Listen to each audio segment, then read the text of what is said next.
Okay, good morning tumwebaze Godfrey. Gena maso webale kutuka, webale kuwera smart, ready for the day. Embere immediate yeyo.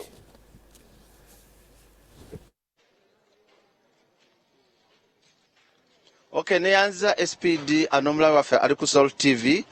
Tuli mu kibuga ekya Arua kino kisangibwa mu West Nile region era ng'olunaku olwaleero okwawukanako n'okuba nti tutera kubalaga nnyo entambula y'ebidduka. Olunaku olwaleero ati tusanze eno emboozi eriyo era ng'eyinza okuvaako obuzibu.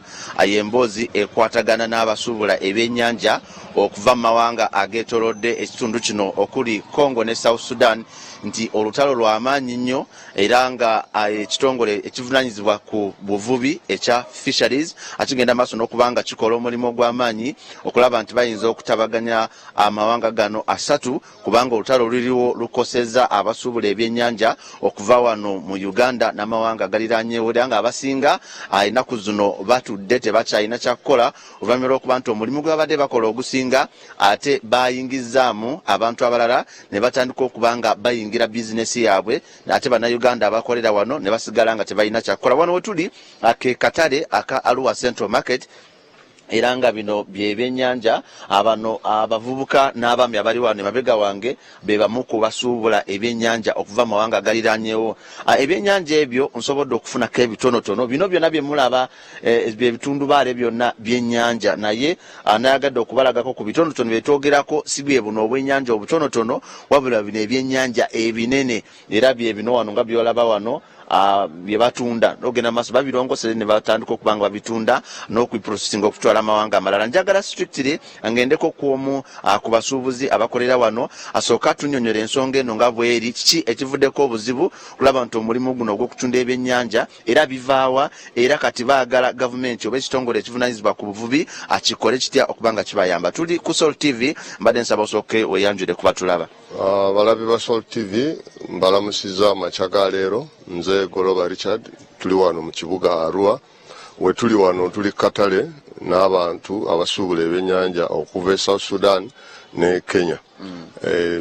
Banga liwezeeko nga bafuna okusoomozebwa kw'amaanyi emisolo gyo URA emisolo bagiwa ne fisheries ebyennyanja gye biva ne babireeta wano bawadde abavubuka emirimu bawadde abakyala emirimu bawa omusolo mu gavumenti eyawakati bawa omusolo mu gavumenti eyawano n'okufunira abantu ekyokukola. Naye saawa zino wetwogerera akaleega bicca kali nti ate waliwo betuyita abakujjukujju abayingiddewo nga bakayungirizi abatali mu byennyanja eri gye biva abatabiriimu eno kakati nga baagala baba bifuna eri ku booda eregu be babireeta eno ate babiguze bannanyini babadde babinona eri. Kati kigobe abantu baffe mu bizinesi abantu bali wano ebizibu by'amaanyi wakuba tuzze ku makya singa tuzze mu kiseera malya g'ekyemisana wanda abavubuka abangi n'abakyala ababeera ku byennyanja. Ekintu ekyo kireesa wano obuzibu. Ekisooka kisaza omusolo kissa emirimu waliwo ekitagenda bulungi mu kitongole kya fisheries Entebbe erina ebiragiro byewa protection unit neeteeka mu nkola nga bali tebamaze ate kukwatagana n'abantu ba sijaga nti no fisheries protection unit ne fisheries department ey'Entebbe ne kukwatagana n'abantu abatali mu byennyanja ne bayingiza okutandika okubeera bakayungirizi.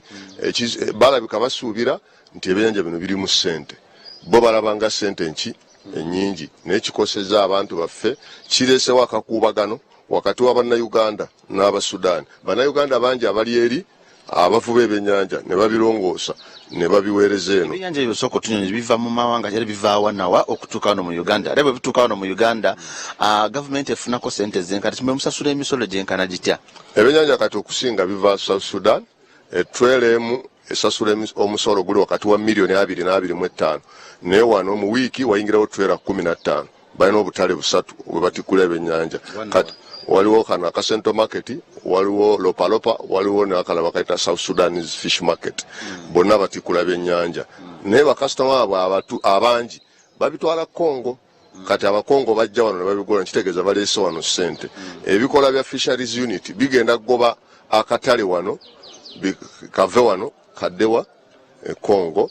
Kati bwe buzibu obuliwo Kati mu bufunze kiki kyoyagala oba kiki ekiteekeddwa okukolebwa okulaba nti bannayuganda tuganyulwamu ate ne bali nabo ne baganyulwamu?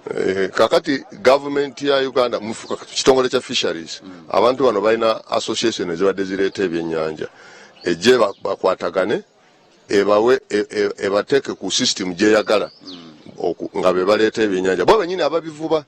Kakati obuzibu bugwa wano abali eri bateeka obulabe ku baganda baffe abava wano abali eri bo balooza bano bali bannaabwe no be babanyigiriza okubafiiriza era kireesewo akalwegabica wakati w'amawanga gano abiri abantu baffe ab'e Sudaani n'abannayuganda abali eri abakola ku byennyanja. Okay, lastly, my friend, I request you extend a bit here. Briefly, as we go back to our studios, tell us your names and what do you do, and exactly what do you want the government to do? Thank you so much. I'm Ton Matthew. I'm the chairman of the Lauder and Goy Fish Traders Union in Arua, supplying Central Market. Yes. Yeah, we actually started this business back in 2020 when it became to business now. We bring this fish from South Sudan. Mainly the clients who are buying from us are Congolese. But we situated the market in Arua, where we are paying the taxes to the government. Earlier this year, the ministry has been keeping us out of bound not to acquire the licenses. We here in Arua, we have the Transportation Association that bring us transporters and the owners of the fish all together to supply the central market. They have refused to issue us licenses, and they came up earlier on 28th of last month. We just got a letter circulating on media, which was written by Mr. Atiang from the ministry, awarding our business to 10 companies. Ghost companies, actually, we have nothing like memo, we don't know who they are, that we should come through those companies, of which it is unlawful, where you have to hijack one business, that I should use someone who has injected 0 shilling into my business to be coming through him. That is unacceptable. So what should be done? Right now we have over 6 trucks. 3 have already crossed to illegal border, which are standing right now. 3 are at the South Sudan side, and we have 4 which are on the way coming to Arua. This has given us a very big challenge, that our trucks are being detained in the name that we are not part of those companies, of which those companies, they have nothing here. The companies were brought in by Mr. Atiang, written here that these are the companies that has a memorandum of understanding, of which we don't know them. So what should be done? Because I want to go back to the studio. Yes, we need to be licensed, and we go through with the system of the fisheries.